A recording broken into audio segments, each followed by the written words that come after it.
নমস্কার, আমার প্রিয় দর্শক শ্রোতা বন্ধুদের জানাই অনেক অনেক শুভেচ্ছা এবং অভিনন্দন। ব্রহ্মশ্রী সুভাষ পত্রজি বলেন যে যা ভাববে তাই হবে। আধ্যাত্মিকতায় কোনো বিস্ময় নেই, কারণ সব কিছুই চিন্তা আর নিয়তি। আপনার নিজের অতীতের চিন্তাই আপনার বর্তমান নিয়তি। সব কিছুই চিন্তা আর নিয়তি। আপনার নিজের বর্তমানের চিন্তাই আপনার ভবিষ্যতের নিয়তি। এই জন্মের নিয়তিকে আগের জন্মেই ভাবা হয়েছিল। এই জন্মের চিন্তা আপনার পরের জন্ম তৈরি করবে। অনেক জন্ম হয়, যা ভাববে তাই হবে। আর প্রত্যেক জন্মের ভাগ্য আগের জন্মের ভাবনা থেকেই আসে। তাই এটা আশ্চর্যের কোনো বিষয় নয়। সব কিছুই চিন্তা আর নিয়তি।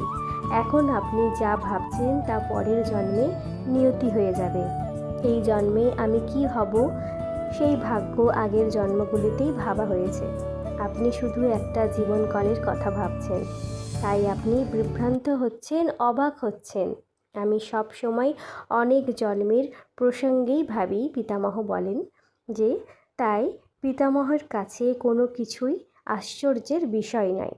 তাই পিতামহ বলেছেন যে আপনি যেরকম ভাববেন সেরকমই আপনি ফলস্বরূপ তাই পাবেন।